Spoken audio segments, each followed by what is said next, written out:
दोस्तों पूरी दुनिया में और ख़ास तौर तरक्की याफ्ता कंट्रीज़ जिनको फर्स्ट वर्ल्ड कंट्रीज़ भी कहा जाता है, इनमें स्टॉक मार्केट पर बहुत बात की जाती है और एक आम आदमी स्टॉक मार्केट पर इन्वेस्ट करता भी है थ्रू आउट अपनी ज़िंदगी में और उससे एक अच्छे प्रॉफिट कमाता भी है। लेकिन हमारे पाकिस्तान में इतनी बात नहीं की जाती स्टॉक मार्केट पर। एक आम आदमी तो बहुत दूर की बात है, सिर्फ बैंक्स, फाइनेंशियल इंस्टीट्यूशंस और बड़ी बड़ी कॉरपोरेशंस ही स्टॉक मार्केट में इन्वेस्टमेंट करती है, लेकिन एक आम आदमी इस अपॉर्चुनिटी को अवेल नहीं करता। तो मैंने जोड़े हैं 10 सवालात जो कि एक आम आदमी के दिमाग में हो सकते हैं और मैंने सोचा कि इन पर बात की जाए। अस्सलाम वालेकुम दोस्तों, मेरा नाम है मूसा और आप मेरे चैनल पर हैं दी फाइनेंशियल फाइट। तो चलिए इस वीडियो को देखते हैं और आखिर तक बने रहिए हमारे साथ।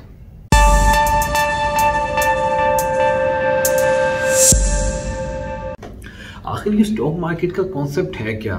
तो दोस्तों होता कुछ यूँ है कि जब एक कंपनी ग्रो कर रही होती है तो उसको ग्रो करने के लिए बहुत ज़्यादा रिसोर्सेज भी चाहिए होते हैं और उन रिसोर्सेज के लिए उनको पैसा चाहिए होता है।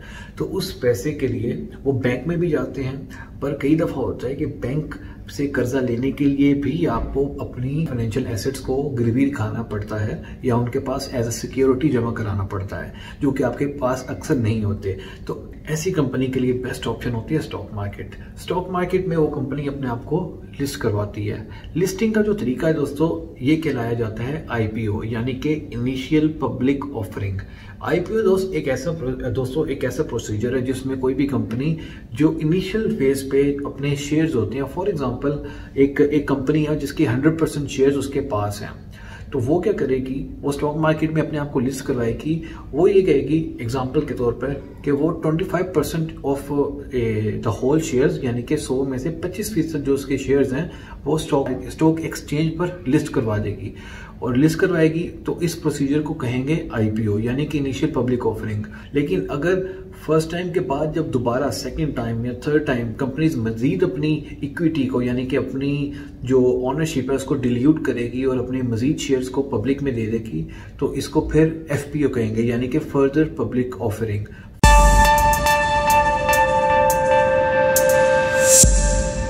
ये तो हो गया कि स्टॉक मार्केट होती क्या है। अब इसको समझते हैं कि स्टॉक मार्केट चलती कैसे है, यानी कि स्टॉक मार्केट काम कैसे करती है, क्यों किसी एक कंपनी का शेयर की प्राइस ऊपर जाती है, नीचे जाती है और फ्लक्चुएट करती है, ऊपर नीचे जाती रहती है। तो इसके लिए एक बहुत बुनियादी कॉन्सेप्ट है जो कि हम बचपन से सुनते आ रहे हैं, डिमांड एंड सप्लाई। जितनी डिमांड होगी उतनी ही सप्लाई मिलेगी, तो कंपनी का जो रेट है वो स्मूथली चलेगा। लेकिन अगर डिमांड बहुत बढ़ जाती है, यानी कि किसी एक कंपनी लेट से कोई एक ABC कंपनी है, उसकी डिमांड बहुत बढ़ जाती है, हर कोई उसका शेयर खरीदना चाह रहे हैं, डिमांड बढ़ गई, लेकिन बहुत कम लोग हैं जो बेचना चाह रहे हैं, सप्लाई कम हो गई, तो डेफिनेटली उसकी जो प्राइस है वो अप हो जाएगी।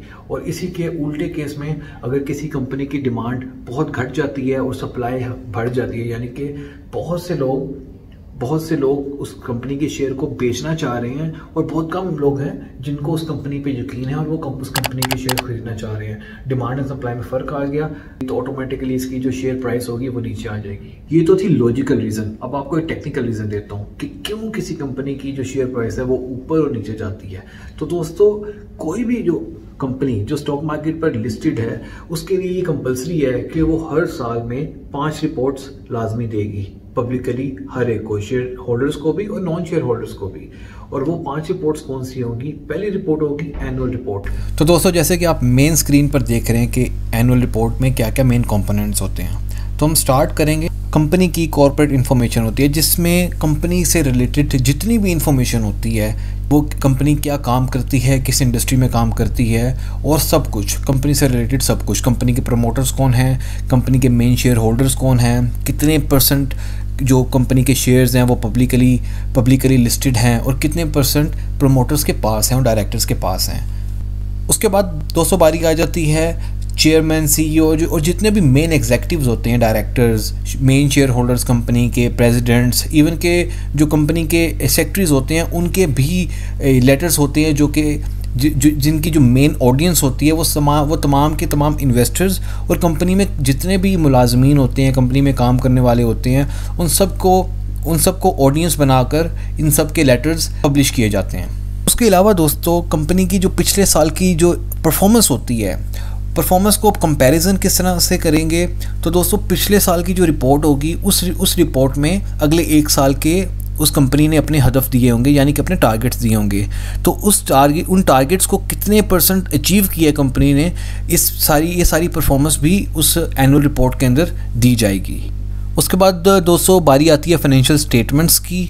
अब फाइनेंशियल स्टेटमेंट्स में कौन कौन सी मज़ीद स्टेटमेंट्स होती हैं दोस्तों, इसमें बारी आ जाती है बैलेंस शीट्स की, इनकम स्टेटमेंट्स की, कैश फ्लो स्टेटमेंट्स की, ग्राफ और कुछ चार्ट्स एक्सप्लेनेशंस होती हैं, ताकि ये बेसिकली इनका मकसद ये होता है कि जो उनके जो ऑडियंस है, यानी कि जो ये एनुअल रिपोर्ट के पढ़ने वाले हैं, उन तक ज़्यादा से ज़्यादा इन्फॉर्मेशन ज़्यादा से ज़्यादा आसानी से पहुँच सके। तो आपको साथ साथ बताता चलूँ कि ये कोई हार्ड एंड टफ रूल नहीं होता कि जो चीज़ें मैंने यहाँ पे मेंशन की हैं एग्जैक्टली यही चीज़ें हों। जो मेन पर्पस होता है वो सिर्फ ये होता है कि जो मेन पॉइंट्स हैं उनको हाईलाइट किया जाए। इसके बाद दोस्तों बारी आती है फाइनेंशियल रिपोर्ट्स क्वार्टरली की। तो दोस्तों जैसे कि नाम से ही पता लग रहा है क्वार्टरली रिपोर्ट्स में 3 महीने की करंट क्वार्टर की जो भी रिपोर्ट्स होंगी, अर्निंग रिपोर्ट्स, सेल्स, सब कुछ एक्सपेंसेस, उस रिपोर्ट में आपको इंफॉर्मेशन मिल जाएगी। तो बात हो रही थी कि प्राइसेस ऊपर और नीचे क्यों जाती हैं, तो इन्हीं रिपोर्ट्स यानी कि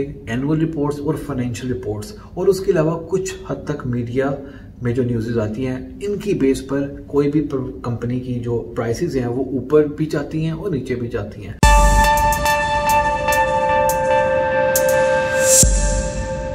तो आखिर क्यों है ये मार्केट इतनी बदनाम? आप अपने घर वालों से भी पूछेंगे कि मैं स्टॉक मार्केट में इन्वेस्ट करना चाहता हूँ, तो आगे से यही मशवरा मिलेगा कि ये बहुत रिस्की है और ये तुम्हारे बस की बात नहीं है। हालांकि दोस्तों ऐसी बात नहीं है। पाकिस्तान और पूरी दुनिया में देखा जाए तो जितना high return stock market perform करती है लॉन्ग टर्म में, उतना कोई दूसरी मार्केट, चाहे वो गोल्ड हो, चाहे वो दूसरी गवर्नमेंट बॉन्ड्स हो, इतना अच्छा परफॉर्मेंस दूसरी मार्केट्स नहीं देती जो स्टॉक मार्केट देती है। लेकिन फिर भी ये इतनी बदनाम है। उसकी रीज़न ये है कि बहुत से लोग इस मार्केट को टाइम करने की कोशिश करते हैं। मार्केट टाइम करने का मतलब ये है कि buy low and sell high, यानी कि जब किसी भी कंपनी का रेट नीचे जाए तो उसको खरीदो और ऊपर जाए तो उसको बेचो। दोस्तों होता भी यही है, लेकिन लॉन्ग टर्म में इस चीज़ में रिस्क बहुत कम होता है। लेकिन अगर आप बहुत शॉर्ट टर्म में अपना पैसा ना भी हो, उधारी उठा के, किसी से पैसे लेके, बैंक लोन लेके अगर टाइम करने की कोशिश करें कि कुछ दिनों में इंट्राडे ट्रेडिंग भी एक चीज़ होती है, जैसे कि सेम डे परचेज और सेल करें, या कुछ दिनों के अंदर आपने किसी भी स्टॉक को खरीदना भी है, बेचना भी है, और जाहिर है लॉन्ग टर्म में तो हम लोग थोड़ा सा एक्सपेक्ट कर सकते हैं कि बाय टाइम इस कंपनी की परफॉर्मेंस अच्छी होगी तो उसके स्टॉक प्राइसेस भी ऊपर जाएंगे। बट शॉर्ट टर्म में बम्प्स आते रहते हैं। कभी कोई कंपनी से कोई गलत इन्फॉर्मेशन आ गई तो इमोशंस पे चूंकि मार्केट चलती है तो स्टॉक की प्राइस नीचे जा सकती है। तो इसीलिए शॉर्ट टर्म में बहुत से लोग अपना नुकसान करा बैठते हैं, और जाहिर है जब वो नुकसान करा बैठते हैं तो वो दूसरों को भी यही जाके प्रीच करते हैं कि ये मार्केट बहुत हाई रिस्क है तो इससे दूर रहें। हालांकि ऐसी बात नहीं है। जैसे कि मैंने आपको बताया कि लॉन्ग रन में जितना अच्छा परफॉर्मेंस स्टॉक मार्केट देती है उतना दूसरी मार्केट्स भी नहीं देती। दोस्तों आपको बताता चलूं कि दुनिया की जितनी भी स्टॉक एक्सचेंजेस होती हैं उनको गवर्नमेंट बॉडीज मॉनिटर कर रही होती हैं। इसी तरह पाकिस्तान में भी पाकिस्तान स्टॉक एक्सचेंज को सिक्योरिटी एक्सचेंज कमीशन पाकिस्तान यानी कि SECP कंटिन्यूसली मॉनिटर कर रहा होता है। तो किसी किस्म के स्कैम के चांसेस बहुत कम होते हैं क्योंकि इसको कंटिन्यूसली मॉनिटर किया जा रहा होता है और सब कुछ बहुत ट्रांसपेरेंट होता है।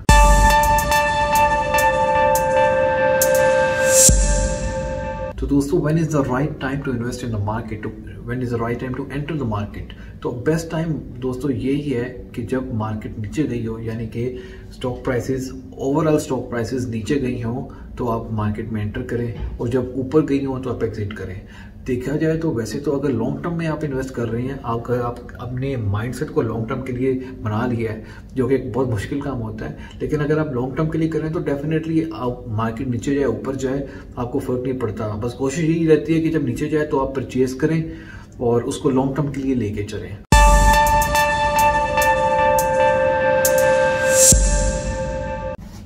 तो दोस्तों सबसे अच्छी बात इस मार्केट की यही है कि आपको कोई बहुत ज़्यादा हज़ारों या लाखों रुपए नहीं चाहिए स्टॉक मार्केट में इन्वेस्टमेंट स्टार्ट करने के लिए। आप एक छोटी सी अमाउंट से भी 5,000, 6,000, 10,000 इस अमाउंट से भी आप इन्वेस्टमेंट स्टार्ट कर सकते हैं।